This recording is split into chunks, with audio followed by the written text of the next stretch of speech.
Cat finale.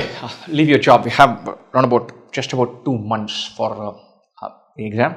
Should I quit my job? And my personal bias. It's very, very important. Before I dive into this, to tell you, my personal bias is to not leave a job if you don't have a job in hand. And so, one thing comes from middle class mentality of grown up with some amount of scarcity. I never grew up poor, but a little bit more scarcity than I'm used to now. So I'm conditioned to thinking jobs are precious, and so they're not something to just throw away. And so that is my bias. And so keep that in mind. Your generation is a little bit more confident about everything that you guys want to do, which we guys call you being trigger happy, and you guys call it being relaxed, being more confident. Right? So it's a slightly different perspective one to the other. So I understand that you guys are a little bit more you more confidence in your view of what the future can hold, which is good, it's correct, which is as it should be. And so, but just caveat emptor, I am per se, prima facie, absolutely against anybody leaving a job without having a job in hand. And I've done it in my life. I've quit my job just like that, not once, more than once. And I've had only 3 jobs. So 2 of those jobs I said bye to without having really lined up anything else. And I'm an entrepreneur. So I've taken my set of foolhardy decisions, but still, jobs are very precious. Keep that in mind. In that context, is it meaningful to this now? In several cases, yes.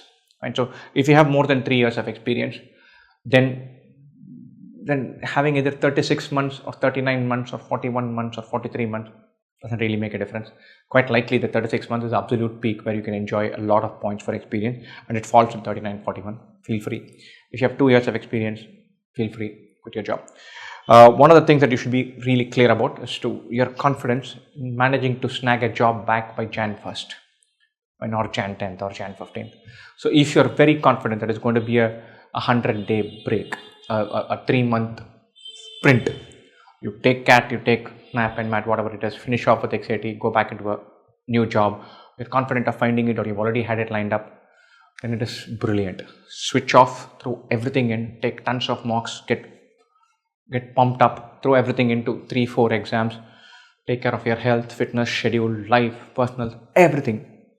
Fitness, medicine, health, everything, the whole shebang. And then on Jan 10, go start a job. Phase 2 of your life starts, you attend interviews, you're ready to rock and roll. And so if you're confident of getting a job back, if losing this won't be an issue for your career, if CAT doesn't fall in place, then it's a nice, easy decision to make. And so if you have no experience, then my bias would be to take a job, hang on to it. If you have no experience and you're not confident about CAT, hang on to your job. Your job could be your ticket for a grand career. Don't throw it away, chasing something else which is based on a 120-minute exam. And so if you have done CAT once, you know what that game is. You have 30 months of experience standing here today, and you feel like, look, I've got this. I'm confident. I know I have expertise in my field. I'm confident I'll get a job back on Jan 10th or Jan 15th whenever I go back. The day I finish CAT, I'm going to apply. If I get by December 15th, I'm joining. I'm ready. I'm giving myself a month to apply and get a job. I'll get a job. This is fine. Then take it. But under that narrow set of circumstances, saying goodbye to an existing job on September 30th, landing up with a job on December 15th or Jan 1st, and hitting all of these exams with slightly more mental space could be an absolute boon. When you go to the interviews, you'll say, look, you'll not sit there and say, look, I had to prepare for CAT or quit my job. Here I am. You'll figure out some other ways of finishing that answer. That's to worry about on Feb 20th, not today. And so under that set of circumstances, it's super helpful to not have to worry about a job in the last 60 days of preparation. 100% yes. And the broader context, should I just not care about the job?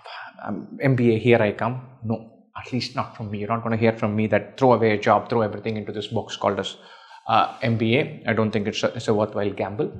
But under the circumstances, you have some experience, you're confident of getting a job back, you can give it a sprint, you have decent chances, you have evaluated and you know what your odds are. Yeah, give it a go, definitely. Best wishes. Hello folks, we at 2IIM offer a proper kick-ass revision course for the last lap. Starting now for the remaining 70 or 75 days, we have a revision course that's available. We're going to do a bunch of things. It's a wonderfully put together course. This is for final stretch warriors. And I really like this phrase. So there are lots and lots of guys who have been having a kind of, I'm in and out. I've attended some classes, I know, I've taken some mocks, and I know the contours of this, but I've not dived in. You cannot be on the boundaries of preparation today. Now you have to dive in, commit, and become like a totally go into beast mode. There is some one window of going to beast mode. It is now these last 75 days. It is perfect for that. All of you who are eligible for academic discount, percentile based discount, all of that, those discounts are also there even on this low price offering.